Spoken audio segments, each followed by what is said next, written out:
Yung mga kabosing John Roel Casimero, nalaman na kung sino ang naninira sa kanila, bistado na. Yung nag-email sa GAP patungkol sa game fixing ay mag-asawa daw. Kung saan sinabi naman ni Casimero, napabayaan na lang daw sila dahil mayroon ng counter ang kampo ni Casimero sa kanila. Sinabi naman sa live ni Casimero na mananatili pa rin ito sa 122 pounds. Pero ngayong darating na December 27 na laban niya ay sa 124 pounds siya lalaban. So ibig kong sabihin dito mga kabosing ay hindi aakyat ng 126 pounds itong si Casimero. Ito nga po ang naging paliwanag ni Casimero. Bumaba ito ng timbang dahil sobra daw bagal niya sa mabigat na timbang. Tulad na lang sa laban niya kay Kunosuke Kamida na nasa 128 pounds sila naglaban. Talagang umamin si Casimero na bumagal ang kanyang galaw. Kaya napagtanto nito na babalik na lang ito sa 122 pounds paunti-unti. Yung nag-email sa ayun, yung mag-asawa, yung mga tae. O, bayaan na natin yan. Kasi may mga tayo dyan. Counter sa kanila. Pistahan na naman yung laban natin. 124 yung lalabanan.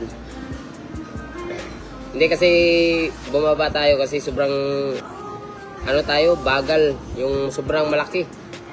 Malaki tayo sa 128 yung nilabanan ko dati nung sobrang malaki, sobrang bagal. Parang natansya namin na sobrang laki namin dun. Kaya 128, 124 lang. Sobrang laki ko dun.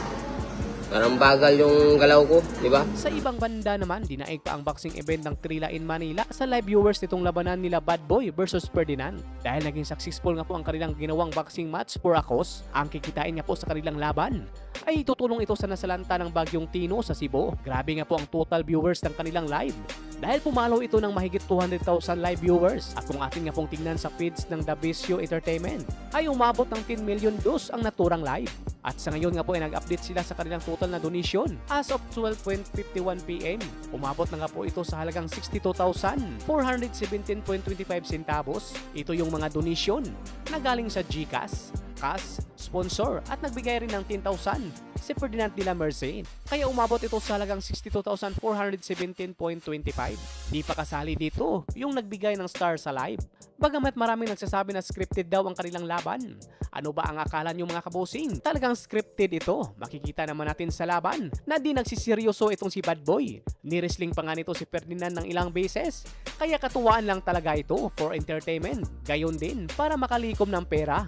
Pangtulong sa ating mga kababayang naghirap dahil sa bagyong dumaan. Hindi nga po pinagpatuloy ni Bad Boy ang round 3 dahil naawa na ito kay Ferdinand. Pero sabi naman ng iba, napagod na daw itong si Bad Boy kaya huminto sa laban. Pero ganun pa man, kung talagang totohanin ito ni Bad Boy, saan kaya pupulutin itong si Ferdinand na sobrang liit sa kanya? Kaya mabuti na lang itinigil ang laban, masaya naman ang lahat. Oy, on top si Ferdinand de la Merced, on the top. Ni Barog na yun si Ferdinand de la Merced. Si Bad Boy ng Cebu. Sa ibang banda naman Manny Pacquiao, inanyahan nga po tayo na manood sa laban ng kanyang anak ngayong darating na November 29 na sa araw ng Pinas ay 30. Ito nga po ang magsisilbing pro debut ni Jimwell kung saan makakalaban naman ito ang kapwa baguhan din sa pro na si Brindan Lali. Maglalaban nga po itong dalawa sa lightweight division 4 rounds bout. Kaya abang-abang lang tayo mga kabusing sa karagdagang balita. Mga kababayan Pilipino, magkita-kita po tayo sa November 29. Suportahan po natin ang aking anak, si Jimwell. Lalaban po siya at doon magkita-kita tayo.